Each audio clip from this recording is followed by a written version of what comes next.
Thank you, Mr. Chairman.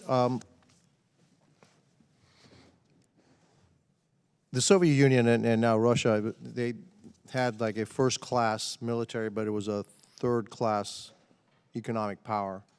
And they pose a significant threat to us. China, on the other hand, is a first-class economic power with ambitions to become a first-class military. Do you consider China to be a far greater adversary than the Soviet Union ever was? I do not at this point in 2023 because of the overwhelming nuclear capability that's resident in Russia. So if you took the nuclear off the table, which you can't do, but if you took it off the table, then I would say today Russia is a third-rate military, and we're seeing that play out in Ukraine. I mean, they've lost what 100,000 people, 12 general officers, and thousands of fighting vehicles and the like. But they, at the end of the day, they have an enormous nuclear capability that we cannot discount. China doesn't have that capability today, but they're building to that. And we know by the end of this decade they'll have that capability. Then I would agree with you, I think I'm agreeing with you, that China then becomes the leading threat in all domains.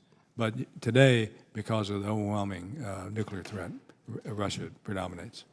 Yeah, I can agree with it, but I'm taking away, I'm looking now at conventional forces, all right, a conventional kind of war, that China will have a much greater capacity to wage a much more effective conventional war against the United States than, say, Russia.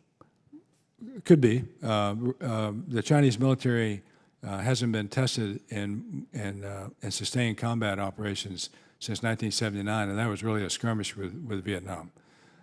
We have been in almost continuous combat for the last 20, 25 years. The Russians have been in combat also in Chechnya and Afghanistan and the like. So theirs is a tested military, and they're getting a severe test now in Ukraine. So jury's still out on how good the Chinese military really is. And I think they don't know how good they are either. Dr. Susan?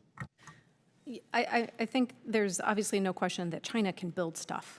So if it's a question about do they have industrial capacity and can they build a lot of ships and so forth, we know that the answer is yes today and will continue to be so into the future. The comparison with the Soviet Union, I think, is different to the extent that it's not just a matter, as you well know, of the industrial capacity and what the militaries can have. It's also force employment and what they can do.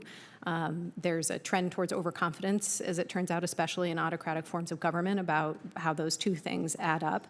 The other part I would highlight is that at this moment, we also have an opportunity to work on the CCP's intent and the way that they behave in the world that we didn't have as much of an option with when in the bad old days with the Soviet Union. We still have an awful lot of agency in the relationship between the United States and China, and that's where, when I look at the ways and places it could go wrong and turn China into the single most powerful adversary that the country has ever had, that's where I start to worry. Right now, they're a pacing challenge. I agree with the DOD's assessment, and we should do things to keep it that way.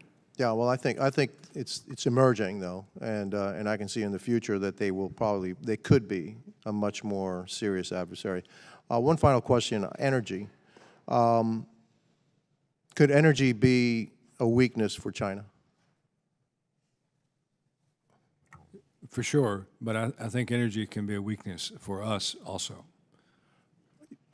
Okay, that's great, because my follow-up question is, we have the capacity to be energy independent, obviously, but we also have the capacity to be energy dominant.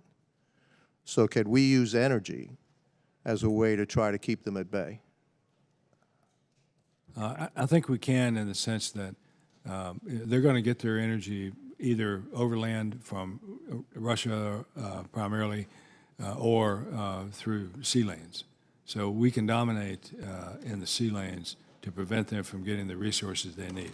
But they also have a way to pressurize us, not on energy in the fuel sense, but in rare earths and other commodities that we depend on them, really, for the things that we need for our own society, let alone our weapons. My final, I know my time is up. My final thought is that that may be self-imposed on us, by us. For sure. Gentleman's time's expired. Chair now recognizes the gentleman from North Carolina,